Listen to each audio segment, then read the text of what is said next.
Omer Mayer is the best international point guard in college basketball. Let's lock in and find out why. You are Locked On NBA Draft with no ceilings. Your daily podcast on the future stars of the NBA. Part of the Locked On Podcast Network. Your team every day. Welcome back to the Locked On NBA Draft Podcast with no ceilings. My name is Albert Gim, and I'm joined, as always, with my co-host, Corey Tulaba, PhD in hoops and pizza studies. Corey, how are you doing? Talk to us about some of the pizzas you've been throwing into your uni oven over the past weekend. Yeah, uni. We need that sponsorship, bro. I went, kept it simple. Went with a nice pepperoni, and then I experimented in my rectangle, kind of like deep dish grandma Sicilian pan with a mac and cheese pie, and it was good, but it got a little dry. So I got to, maybe do a separate cheese sauce, just to add it in to make it a little less dry than it was. Still delicious, still worth it. So went simple and then went experimental. Good. And worthwhile both ways. It's hard to go wrong with good pizza, it's hard to go wrong. Yeah. It's good to experiment too, right? Yeah. You want the classic to kind of be your base and your foundation, and then you add some other stuff on top of it. So really excited to hear that for you, Corey. But today we've got an awesome prospect that we're going to be breaking down. We're talking about Omer Mayer, who's going to be a point guard at Purdue this upcoming season, the guy that we got to see up close and in person at the Nike Hoop Summit. I'm sure you've heard us say that a million times by now. But I'm really excited to talk about his game, Corey, a guy that I think has a very intriguing skill set that I think is going to translate really well to college basketball as well. But Corey, if you can, let's get into the lab with Professor Tulaba and get us into the essential facts of Omer Mayer. All right. He is a freshman point guard coming over from Maccabi Tel Aviv in Israel, measured at the Nike Hoop Summit at 6'3.5" in shoes, 215 pounds with a 6'6" wingspan. So a fire hydrant and pretty decent length there, according to that Hoop Summit measurement. He will be around 19.7 years old on draft night. So, we have a guy who's coming over, played with Maccabi. He has real pro experience, played in EuroLeague games. And last year, let's go through some of the stats from his time with Maccabi. You're going to look at these stats in 27 games and be like, why are we even discussing this kid? 3.8 points, 2 assists to 1.7 turnovers, 1.15 assist turnover ratio, 0.9 rebounds, 0.2 steals, no blocks on 40, 31, 94 shooting splits. Those 3-point attempts came on 48 3-point attempts, so 15 to 48. And then he had 18 free throw attempts, 17 of 18 for that 94%. So effective field goal, 48.3, true shooting, 53.2. But he has been, sensational in the youth contests, and he played at both the U19s and U20s this summer. I don't want to read off every single one of his stats, so I'll just stick with the U20s. 7 games for Israel, 16.3 points, 5.1 rebounds, 3.7 turnovers, 1.38 assist turnover ratio, 2.6 rebounds, 1.1 steals. On 40, 35, 86 shooting splits, 49.5 effective field goal, 53.7 true shooting. His stats are a little better for the U19s when he's playing, competition of his own age. I mean, he's 18 years old right now.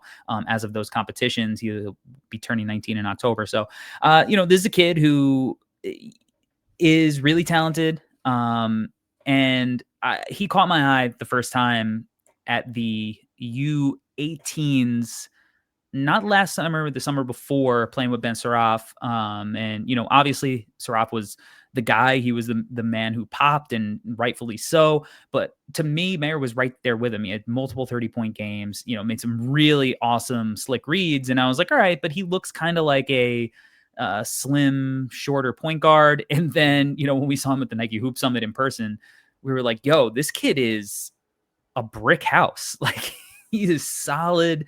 And then the measurements were great. So he's somebody that, I've been intrigued with for a long time. And to see him in college basketball this season playing at Purdue, right, is really, really exciting. I think he's going to be an awesome backcourt partner with Braden Smith, and, CJ Cox, and a really strong backcourt for the Boilermakers. No, absolutely, Corey. I feel like everything that you meant, number one, the stats, the numbers, all that stuff is pretty intriguing. Some smaller sample sizes as well. But the thing with Omer, I think, is once again another prospect that we got to see in person. Yeah. Right. And so the takeaway is a little bit different. I think for us, the angle that we're kind of coming at it is a little bit different. We saw him in practices, in scrimmages all week. We saw him interacting with his teammates, right, in between stuff. And then the actual game, getting to see how he performed there. And so let's get right into the offense, Corey, because I think with Omer, like the offense is going to be the most intriguing part of his game. A guy that, as you mentioned, he measured 6'3" in shoes. But when you see him in person, you can tell like, okay, he's a bit of a smaller guard, just in terms of height, right? However, stature is good. Like we mentioned, he's got big, thick, like really powerful legs. That was really shocking to us. I think during one of the scrimmages, he like kind of was wearing his shorts like really short. And we got to see how big his thighs were. And I think that was really good to see, though, because he uses his stature and his strength to his advantage on both ends of the floor. And so, Corey, before we get right into the offense here, I just want to say, I think the lens through which we're going to kind of break down Omer's game is he is very much a traditional point guard. Yeah. A guy who's going to come in and know how to set the table. He's kind of pulling the strings, being that, kind of creator and, orchestrator of the offense, knowing when to send people, knowing where people are at all times, and then just manipulating things, right? He's like a really big manipulator with the ball in his hands. And so I think his offensive game, the thing that stuck out to me the most, Corey, is that he's just he's a calming presence. A guy that when you have him on the floor, he feels very refined. He feels like he's kind of the steady hand that you need when things get a little bit rocky. Sometimes, hey, basketball is a game of runs, right? And sometimes when the other team is making a run, you kind of need a guy to kind of grab the ball and to slow you down a little bit and get you into your sets, kind of be that calming presence. I think that's Omer Mayer, and I think that's the frame that we're going to be kind of looking at him through. And so, Corey, if you can give us your breakdown on what you saw in his film in terms of him as an offensive player. Yeah, like you said, he's in that mold of traditional point guard. And, when we get to our comps, it does feel like there aren't a ton of them in the league anymore. Because he is looking to set the table first. When we saw him in person, you saw like the quarterback-esque point guard qualities in the practices, the professionalism in which he approached those practices and what he brought behind the scenes. But then in the game, I think he was like 0 for 3 or something from the field, but he had 7 assists and 2 turnovers. So he was setting the table. He was making what is ultimately a glorified pickup game, even though it is a competitive setting, especially because of how Coach Joe coaches those guys, right? But he still was that calming presence who was making an impact even when he wasn't scoring. So, this is a guy, he's an excellent ball screen operator as a playmaker, right? He'll snake screens. He keeps his defender on his hips because he's 215, as a point guard. So, and playing pro the last couple of years, he really had to be. He played with Trevion Williams, last year. Like, he's playing against real guys. He's guarding Shabazz Napier and some real dudes with experience. He makes quick decisions with the ball, right? Like when the ball does swing his way, because he is going to play off the ball a lot playing next to Braden Smith. Like, Braden Smith's going to play heavy minutes, and he is the point guard on that Purdue team. But I think that Mayer's a quick decision maker, and he can play that kind of connective role as well, where he is using all of his point guard skills to kind of attack from the second side when he does have the ball swing his way. Really good at making live dribble passes and with either hand, which I think is really important. And, he can hit the roll off a pocket pass, he'll throw it over the top. He'll make those skip passes, really good ball placement, where his offensive player can catch the ball cleanly, and kind of avoid any kind of defensive interference. He'll make the weak side advanced skips that we don't necessarily see from every single young point guard. And, he does it in a way that's different, where you see a lot of young point guards, if they do make that skip, a lot of times it's kind of reactionary, where, they've kind of doing it off a drive and they're improvising because the defense is rotating. He's kind of manipulating guys when he does it a lot of the times, which is, a cool thing for him. But with that said, like, with all the playmaking chops that he has, he can get buckets too, and he kind of is good at kind of feeling when he needs to go look to score and when he needs to kind of scale his game back. Like, obviously he scaled his game back for playing with Maccabi because he is a young player on a professional team that's playing EuroLeague games versus where he's in the youth competitions and he's like, all right, I'm balling out. I'm getting 30 tonight, So like he can do it. He's a good pull-up shooter. And I think much improved as a pull-up shooter. Yeah. The numbers don't necessarily reflect it all the time, but you see it in the free throw percentages that, like, I think he is a good shooter. So, but he's got that hang hezzy. He can, pull up off an ISO, off a ball screen. So he can make use of it. So, there's a lot to like out on the perimeter as far as like that playmaking, scoring kind of synergy. No, Corey, the thing that's going to be really interesting with him and playing for Purdue is going to have such a luxury this season of not only is it going to be really fun to see him playing with Braden Smith, but then also when he's not on the floor and Omer just they can stagger the minutes there. Yep. And then Omer can just lead the second unit or lead whoever's on the floor with him and be the primary when Braden Smith isn't on the floor. That luxury is going to be really interesting to see. And I think is going to make Purdue that much more of a dangerous team because they'll never have to worry about creation. No. At all times, I'm sure they're going to have one of those two guys on the floor. And that's going to be such a beautiful luxury for them offensively. And to your point, Corey, like we saw it in shooting drills at the Nike Hoop Summit, shot the ball with a ton of confidence, has great elevation on the jump shot. I think it looks really clean at the top as well. I felt like just the overall confidence that he was playing with. And then also, as the kids say, like the aura stuff with him, the way that he carried himself during the practices, I thought was really interesting. It felt like he was always trying to be an extension of what the coaching staff's message was, whether it was Coach Cho or one of the assistant coaches or whoever. It just felt like he took a very professional mindset into that week. And everything that they were doing, every drill, whatever, he was taking it seriously. He was willing to talk to his teammates, offering tips and coaching wherever he could as well. Just he was very inclusive, and you could feel that point guard mentality with him at all times, even when it was just a drill, right? And they're just walking through something. He took everything so seriously, and I think that's it's another luxury that Purdue's going to have this season. They're bringing in a kid who played professional basketball, who is looking at this with a very different lens, who's very serious and intentional about everything that he does, and I think that makes him such an interesting player, right? And an interesting kind of commodity that Purdue's going to have. And just as we kind of wrap up this point, Corey, whether he's like a secondary ball maker or a primary guy, just what you mentioned, the threat of him being a willing shot taker and shot maker, I think is so important, right? Defenses aren't going to be able to fall asleep when he has the ball in his hands, just like expecting him to always pass the ball. He is a pass first guard for sure, but he has shown the ability to be aggressive and to look and hunt his own shot. And I think that makes him that much more interesting. And he's like good in the mid range too. Like he likes getting to the mid range. And I think he's okay at the rim too. He's obviously very, very ground bound. Like he's not going to yam on anyone. He might not have any dunks this year, but like he's strong and, he is very like, even though he's a righty, he does like to go left a lot, but I love how he gets to the elbows in that mid range. Cause I think that sets up a lot of his ability to make plays. And, for a point guard, I think it's like the secret to unlock the playmaking and the manipulation, because if you can get to that elbow and, you're burying teams versus a drop. And now, the low man really has to rotate over because it pulls the big up more. And, so I think it like you said, it's going to be a big asset. I can't wait to see Braden and Omer share the floor. And then again, like you said, where he actually gets to run the offense as a primary. I'd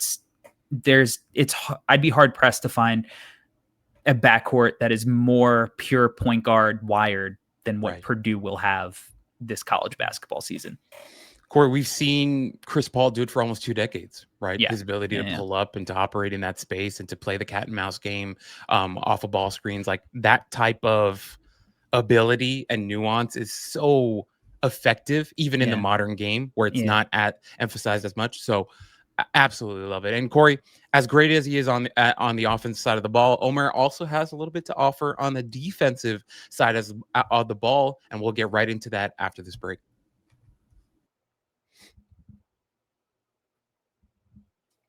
Guys, believe it or not, we're in week 4 of the NFL season. We've made it.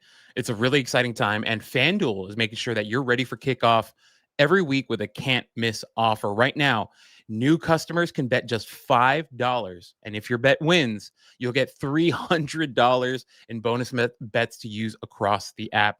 As I mentioned, it's week 4, and we got a lot of exciting matchups coming up. Just a couple to note: Eagles versus Bucks this week, I think, is a really fun game. Both teams undefeated, interesting offenses. Obviously, the Bucks have a lot of injury issues right now, but they're still finding ways to win games and to score a bunch of points and a ton of game-winning drives led by Baker Mayfield. So that's a lot of fun. Packers Cowboys, that should be a wild shootout.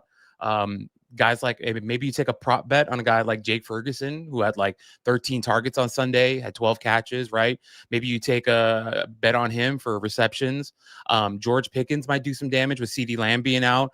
Or maybe this is the week you put some money on Matthew Golden scoring anytime touchdown, right? With him being the number 1 receiver for the Packers. But whatever you do, if you're ready to play, make sure to download the FanDuel app now by visiting FanDuel.com to get started. That's FanDuel.com to place your first $5 bet today. All right, Corey, we are back, and we're talking defense, right? Yeah. The side of the ball where you get low in your stance, and you slap the ground just to lift your head up and to see your man get right by you, and he's at the rim. But we're talking about Omer Mayer as a defender, different side of the ball. However, I think some of the things that we talked about on the offensive side of the ball for him, they translate here as well. Now, there's usually a thing with that. Very intelligent is where I want to start with him. He's a very intelligent player overall. But for me, the physicality with him kind of stuck out for me. Yeah. As you mentioned, Corey, he's built kind of like a fire hydrant, right? The dude is 6'3", just very stocky, right? Very powerful in the legs. He's got a great, low center of gravity. He's going to be hard to move. He's a guy that, and to be honest, Corey, looking at his numbers, looking at his stats, not a big defensive playmaker, right? You're not going to see a lot of stocks at all, pretty much. However, that doesn't, I think sometimes people get so caught up in the counting stats that they lose sight of the actual film and what the player is doing. He may not be a big time defensive playmaker. He's not Tari Eason. However, he's strong. He's hard to move. He's intelligent. He communicates well. He reads the floor well on both ends of the floor. So I think overall he's going to be a solid team defender and a guy who is going to be able to kind of hold his own. I don't think he'll ever be a stopper of any sorts, but just knowing the type of player that he is with his pedigree, how smart he is, how tough he is, how well the leadership qualities that he has as well. Corey, I think he's going to be able to survive on this end of the floor is kind of where I landed. Corey, after doing the deep dive for you, what did you kind of walk away feeling after checking out his game on the defensive end of the floor? Yeah, I mean, both in the film as well as what we saw in person, I have a lot of similar takeaways, and I think, yes, he's a smallish point guard. I mean, 6'3.5" in shoes is pretty good, pretty decent size for a like one position player potentially at the NBA level, completely adequate at the college level, especially, but it's his strength. His strength is going to allow him to not be taken advantage of. Like, especially at the college level, like there's only going to be so many kind of like bigger wings who would try to like switch on to him and be able to like shoot over the top. And like, that's certainly, I think he struggled with that at times, with Maccabi, who, obviously has much more polished scorers versus what college will offer consistently. And at the NBA level, obviously, like, there's just going to be guys he just can't guard. But like you said, he does have such good feel both ways. And he's such a good communicator. And so much of defense is being in the right spots, being able to talk it through and keep everything on a string and not breaking, the link in the on the fence. Right. I think he's completely capable of that. And because he's competitive, like he's a competitive dude, like I think he's going to be good. Like he sits in a stance, he'll weak guys to wherever or try to force them to a side. Like he's going to be able to execute schemes. Like you said, not a lot of event creation. And to me, like, can he get to like a steal percentage of like 2, which is like not great for a guard. It's like average, probably like somewhere, maybe it's even like a little below average for NBA guards at the college level, but like for a freshman, like probably pretty decent. I tried looking, a guy like Fred VanVleet, like he was always kind of like in the 3s, like close to 4. I don't think he has that kind of level of event creation defensively, but who knows? Maybe he'll be like, dude, I've been playing pros for years. Like I'm going to be able to generate steals at a much higher rate against college kids. So we'll see. But the positives are that you can't take advantage of him physically. Like he's strong. He's got a low center of gravity. He's going to be able to get low and not like let you easily like bully him. He's going to be in the right spots. He's going to talk. And he's like good laterally. So he's going to be able to slide with you and make you work. And at the college level, that's going to be great. At the NBA level, we'll see, right? But Peyton Pritchard survives, because he has so much value offensively. We see a lot of short guards who are still able to make an impact defensively at the NBA level. Like Jose Alvarado is really tiny. Obviously he's much different because he's going for steals. He's an event creator in a different way, but like we see smaller guards who can survive. So, we will see because of his feel, his anticipation. I think he's going to have, maybe better steal numbers. He might not have a single block and that, this year. And that's probably something worth mentioning, especially added on with the dunks. Like that level of athleticism is not always a great indicator. But I'd be a lot more worried about that if he wasn't 215 pounds as an 18-year-old, right? Like he is literally a fire hydrant. So I think that's going to help him a lot. That strength is going to be a big thing for him defensively.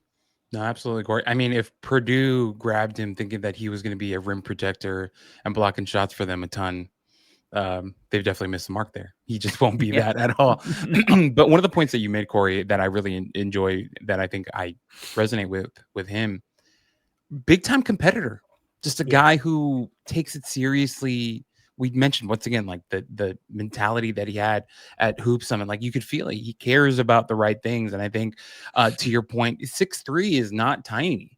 There are a ton of guards in the NBA that are right, 6'3.5". There are a ton of NBA guards that are smaller than that find a way to succeed on season after season. Guys like Jalen Brunson on my Knicks is a smaller guy. And I'm not saying Jalen Brunson is a stopper or anything, but a guy who can survive on that end of the floor. And I think with Mayer, like with him being a 6'3.5", with the size and build that he has, a lot to believe in and a lot to kind of be like, I don't have to be like, it's not going to be 5-on-4 every single time. Right, type of situation. So if you can get that, I think that's plenty. And I think overall, once again, just if you look at the whole package and you look at the guy and the personality and the competitive spirit that he has, a ton to like. And with that in mind, just quickly, like you talk about like a guy who cares about the right things. This is a kid who could have gone elsewhere in college and been like, I am the starting point guard for sure. Like this is my team. And I'm going to get to rock out and just, do what he does in these youth competitions or try to do what he does. But like Braden Smith helped recruit him. And, I was listening to our friends of the Field of 68. He said that Braden Smith reached out and that was a big part of like, they bonded. And like, that was a big part of why he chose Purdue. And like Braden Smith's probably gonna be the national player of the year, at least in the top 3 for contention of that. So like, again, he cares about the right things. He wants to get better. He wants to be a part of a winning situation and do the little things that lead to winning. And I think that matters, not only on the offensive end, but on the defensive end too. Right. Well, Corey, him being the competitive player that he is with his abilities on both ends of the floor, I'm sure there are a lot of guys that we are reminded of when watching his film. We'll get into those comps right after this break.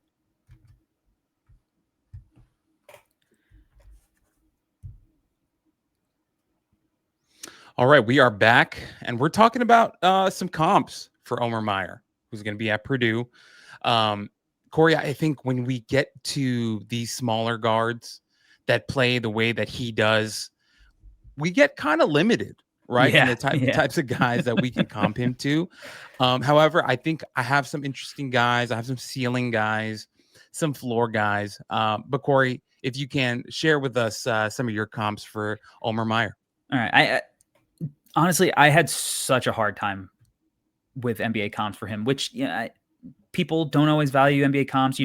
We're big NBA comp guys, and I think this is part of where the value is, because sometimes when you look and you go, all right, well, I don't see an NBA comp, you go, all right, so then what's his NBA path? Because if the NBA isn't valuing this kind of player, then is he an NBA prospect? And look, to be clear, like, he might not be a one and done prospect. This might be a multi-year guy. In fact, chances are he probably is a multi-year guy. But we like what we see, so we think, hey, there's a chance he's a one and done, and he's a guy you should know early. My first guy, high-end outcome, this is a guy who undrafted, was not valued and had to scrap and claw and be an underdog, but just played the right way. And we mentioned him earlier, like Fred VanVleet, guy who can knock down outside shots. He can get after it defensively. He's not really going to be taken advantage of because he's a pit bull and just a strong physical body, even though he has a lack of height. That was my first guy. And again, like super, super high-end comp, like Fred VanVleet's a champion, hopefully he gets better soon, because I was looking forward to see what he could do with KD this year. My second comp, I had to go backwards a little bit. I went to Andre Miller, another guy who was like stocky, strong, was not going to wow you with vertical pop, was not going to wow you with burst, but just had an insane feel for the game and played at a true point guard pace and was able to get to his spots on the floor, because when you think the game fast, you can still play the game slow and do what you want.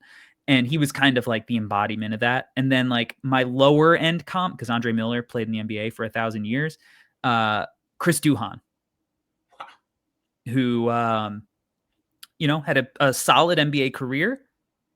I think he liked to party, so maybe he could have had a longer NBA career, but was a second-round pick for the Bulls in a really strong draft class with Luol Deng and Ben Gordon, and was a part of bringing that franchise back to relevance for a short while. So before he went off with the Knicks. So, but a Dookie who played the game the right way and was a pass-first guy who, when he needed to, would shoot the ball. So, maybe that's the kind of player that Omer Mayer ends up whenever he gets to the league. I don't know. I might be wrong, but I also might be right. Chris Duhon might be the Knicks all-time record holder for most assists in a game. I think he had like a 20+ assist game, right? Yeah, it was like a 22 assist game. I think he's still the record holder, but don't quote me on it. So love that comp though, Corey. Chris Duhon. Haven't thought about him in a while. Corey, you said you had a hard time, but I really like the guys that you comped him to. I think they're all really interesting names. I went kind of like a similar route. So for me, and like I got reminded of this player because of Meyer's like crossover. I thought there were like hints of this player. Played in the 90s, was a part of an iconic trio. Later on went to play in South Beach and was a very effective point guard there with Alonzo Mourning and Rashawn Leonard and Jamal Mashburn and signature move. All those guys. Yeah, I was thinking of Tim Hardaway. I was thinking like if everything goes right, could he have a Tim Hardaway type of career? Obviously it's a long shot, but I just thought of like, smaller guard, tough as nails, has a little bit of scoring to him, but, very much a traditional point guard. But like also has like that bulldog mentality, right? So I thought of Tim Hardaway. I actually am going to cancel one of them that I wrote down here just because I don't think Mayer has the offensive game of this guy. But like low end, you mentioned Chris Duhon. I think that's a really good one. But I also thought of a guy like Terrell Brandon back in the day, Brevin Knight. These like smaller guards that pretty much don't exist anymore. in the NBA, and Eric Snow. We had all these different Eric guards. Snow's interesting. Yeah. These guards just kind of don't exist anymore, right? Where they're just point guards, and you just trust them to come in. A Travis Best, Jamal Tinsley, like the list goes on and on, Corey. Like we have all these guys that were like really solid guards, but were never like your 1A option to go and get you a bucket, but was so reliable, and they could either start for you or come off the bench. Even like a Howard Isley, So I mean, Charlie Ward, like Monte Morris more recently. There it is. Right. He might be the last one. Trey Jones. I guess the Jones brothers are still kind of doing it. There it is. The Trey Jones and brothers. Tyrus. Trey and Tyrus. But overall, Corey, I think, when it comes to Omer Mayer, like there's a very clear archetype that we're looking at. Guard, point guard, true point guard. And I think that makes him really interesting. And before we wrap, Corey, just want to mention the Locked On NBA Top 100 is here, voted on by the NBA hosts of the Locked On Podcast Network. Our Top 100 was formed by experts that cover these teams and players every day. You can find the full list on Locked On Sports Today, on YouTube, or wherever you get your podcasts. As always, guys, my name's Albert. He's Corey. Thanks for joining us.